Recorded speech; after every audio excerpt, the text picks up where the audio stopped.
Have you ever strapped on your blood pressure cuff, waited for that little beep, and felt your stomach drop when you saw the number, higher than it should be, even on a calm morning, even when you hadn't done anything out of the ordinary? And there you are, staring at that monitor, thinking, what am I doing wrong? If that has ever happened to you, I want you to know something right now. You are not alone. This is far more common than most people realize, especially after the age of 65.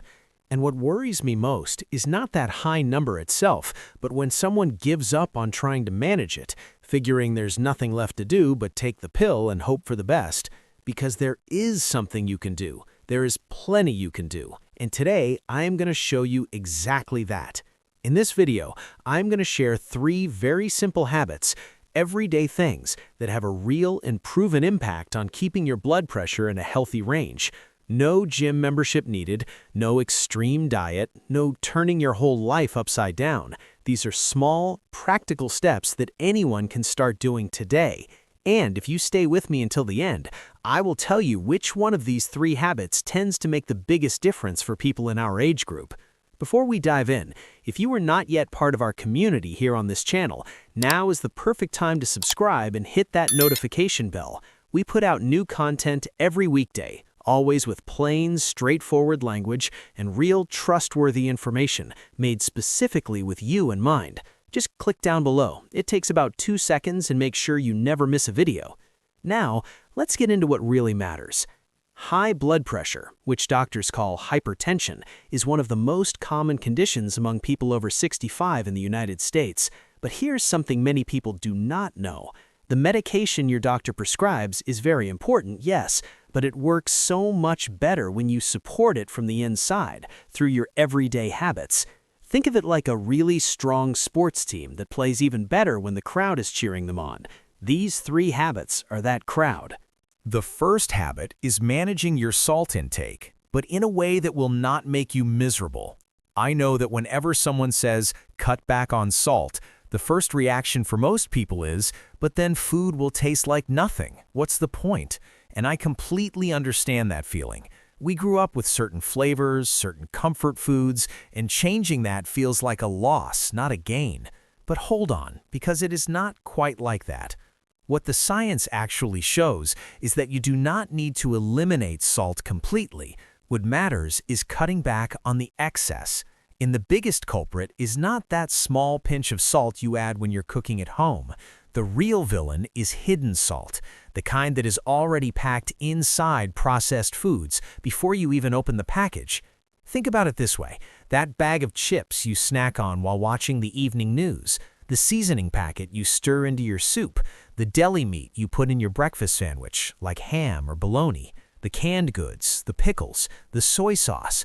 All of these carry enormous amounts of sodium, which is the component in salt that raises blood pressure. So what can you do right now? Something practical, just one thing, but a powerful one. Start replacing those packaged seasonings with natural herbs and flavors. Garlic, onion, fresh parsley, oregano, basil, a squeeze of lemon. These ingredients give your food real, deep flavor without hurting your heart or your blood pressure. Try making chicken or fish seasoned with nothing but garlic, lemon, and herbs. You might be surprised at how delicious it turns out. And over time, your taste buds will adjust, and food that is loaded with salt will actually start to taste too strong. Maybe you're thinking, but I already use very little salt when I cook. That may be true for what you prepare at home, but keep an eye on packaged and processed foods. Read the label. If the sodium content per serving is above 400 milligrams, that is a food that deserves a second look. That is the first habit. The second habit is walking, but in a gentle, easygoing way, completely on your own terms. I know the word exercise can feel intimidating. We picture a gym, a personal trainer, or that familiar ache in the knee that shows up whenever we push too hard. But what I'm talking about here is something very different. I'm talking about walking. Just that, a calm, comfortable walk at your own pace with no rush and no pressure.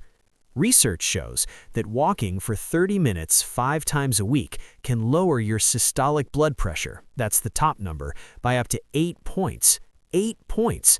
To put that in perspective, some blood pressure medications reduce that number by around 10 points, so a daily walk does work that is very close to what a medication does, but naturally, with no side effects and with extra benefits like a better mood, more restful sleep, and more energy throughout the day. But what if you can't walk for 30 minutes straight?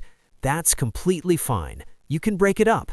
10 minutes after breakfast, 10 minutes in the late afternoon, and 10 more minutes after dinner already adds up to your 30 minutes. Your body doesn't need it all at once.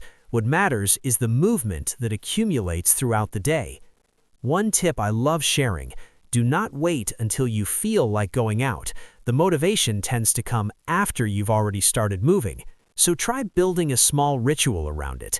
Right after your morning coffee, you put on your walking shoes and head outside for a short loop around the block.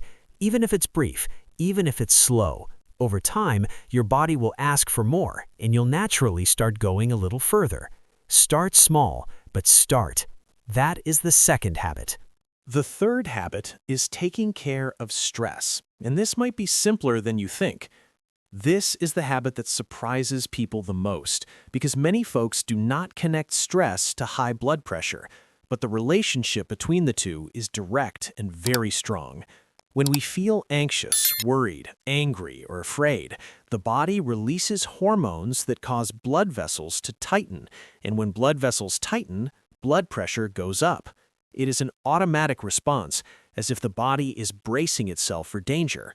The problem is that the stresses we face today are usually not physical threats, not a wild animal or a sudden accident. They are worries about family, about money, about health, about difficult news on television. But the body reacts the same way, as if the danger were real and immediate.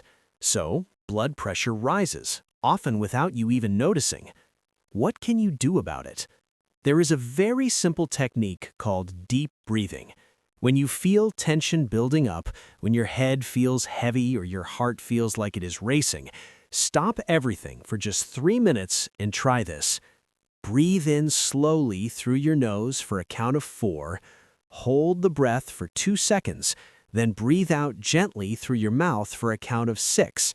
Repeat that 5 times. It sounds almost too simple to work, but it does. Deep breathing activates what is called the parasympathetic nervous system, which is your body's rest and calm system, and it sends a signal to your heart to slow down and relax. Your blood pressure responds to that. Beyond breathing, try to build small moments of genuine peace into your day. It might be a cup of coffee enjoyed slowly with the television off and the phone set aside. It might be 5 minutes sitting on the porch watching the birds. It might be listening to a song that you love. The brain needs real rest, and when it gets that rest, the heart is grateful. That is the third habit. So let's do a quick recap together of everything we covered today. First, cut back on hidden sodium in processed and packaged foods and use more natural herbs and flavors when you cook. Second, walk for at least 30 minutes a day, broken into smaller parts if needed. Third, manage stress with deep breathing and small, intentional moments of calm throughout your day. These 3 habits do not replace your doctor's care or the medication that was prescribed for you, but they work alongside your treatment, strengthening the results and helping your body support your health rather than work against it. You have that power. It lives in your hands, in the choices you make every single day. If this video helped you in any way, do me a favor. Share it with a family member or a friend who is also managing their blood pressure. Sometimes a simple piece of information like this can make a real difference in someone's daily life. And if you are not yet subscribed to the channel, go ahead and subscribe now and turn on notifications so you never miss what's coming next. Tell me in the comments, which of these 3 habits do you already practice, and which one are you going to start trying? I read every single comment and truly love hearing how you all are doing. Until the next video, take very good care of yourself.